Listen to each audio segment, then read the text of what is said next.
देखिए दोस्तों, आप लोगों से बार बार कहा जाता है कि प्रीवियस ईयर के प्रश्नों के एनालिसिस करिए। तो प्रीवियस ईयर के प्रश्नों के एनालिसिस करनी कैसे है ना, एक एग्जांपल के थ्रू समझने का प्रयास करते हैं। ये जो प्रश्न यहाँ पर आप लोग देख रहे हैं, ये प्रश्न यूपी पीसीएस के 2022 के पेपर में पूछा गया। ठीक है, प्रश्न क्या कह रहा है भाई, 4 युद्ध का नाम यहाँ पर दिया गया। ठीक है, बैटल ऑफ मुदकी कह रहा है, बैटल ऑफ पोल्टनोवा कह रहा है, सकरखेड़ा का युद्ध और बेदरा या फिर बेदारा के युद्ध की बात यहाँ पर की जा रही है। अब ध्यान दीजिएगा, करना क्या है भाई, एक अप्रोच तो ये बनता है कि हम इन चारों युद्धों की जो ईयर है उसको बगल में नोट कर ले और याद कर ले, हमारा काम खत्म हो गया, क्वेश्चन हमारा सॉल्व हो गया। एक अप्रोच तो आपकी ये कहती है।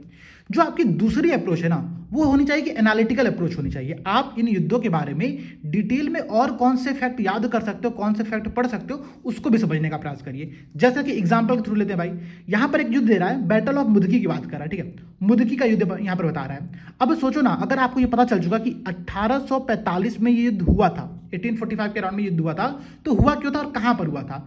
तो पहला एंग्लो सिख वार जो था, ठीक है, रणजीत सिंह जी की मृत्यु हो जाती है 1839 के अराउंड में। ठीक है, 1839 में उनकी मृत्यु हो चुकी थी। उस मृत्यु के पश्चात सिख साम्राज्य थोड़ा सा कमजोर हो चुका था और अंग्रेज यही काम तो करते थे। अंग्रेज क्या करते थे, जो साम्राज्य थोड़ा सा कमजोर पड़ता था उस पर शासन करने का, उस पर युद्ध करने का ये लोग प्रयास करते थे। ठीक है, तो मुदकी का युद्ध यहां पर उस वजह से होता है 1845 के अराउंड में। ठीक है, बैटल ऑफ पोल्टनोवा का आप एग्जांपल ले लो। आपको पता है कि सेकंड एंग्लो मैसूर युद्ध जो चल रहा था, ठीक है, 1780 से 1784 के मध्य में, उसमें 1781 में हैदर अली जी के द्वारा जो युद्ध लड़ा गया था उसका नाम था बैटल ऑफ पोल्टनोवा।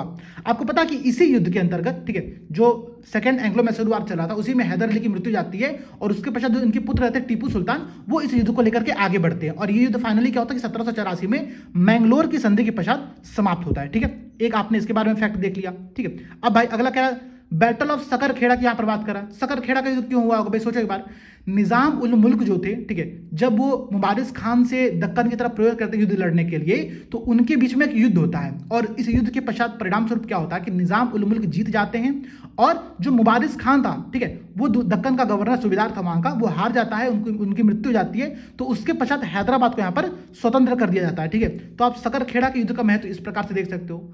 अगला क्या कह रहा है भाई, अगला कह रहा है आप लोग से बैटल ऑफ बेदारा या फिर बेदरा के युद्ध की बात कर रहा है। अब सोचो, बेदरा का युद्ध ना पूरे भारतीय इतिहास में बहुत ही इंपॉर्टेंट है।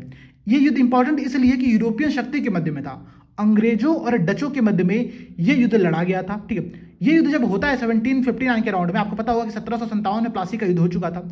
उसके पश्चात 1759 में 1759 के राउंड में आपका बेदरा का युद्ध होता है और इस युद्ध में अंग्रेजों और डचों के मध्य में लड़ाई होती है। डच इसी युद्ध के बाद से भारत को छोड़ करके चले जाते हैं। तो एक पॉइंट यहां पर आप लोग ये दे सकते हो। ठीक है, तो किस प्रकार से ये सारे युद्ध हो रहे थे ना, इनको आप लोग समझने का प्रयास करो, प्रॉपर एनालिटिकल अप्रोच करो।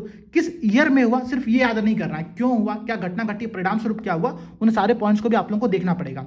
एक आप लोगों से होमवर्क प्रश्न है, जल्दी से आप लोग कमेंट में बताना मुझे। ठीक है, पुर्तगाली, डच, इंग्लैंड जो अंग्रेज थे वो और फ्रांसीसी, इन चारों में से भारत में आने का जो क्रोनोलॉजी ऑर्डर था इन लोगों का, वो किस प्रकार से था, कमेंट में आप लोगों को इसका आंसर देना है। ठीक है, सभी को जय हिंद, जय भारत।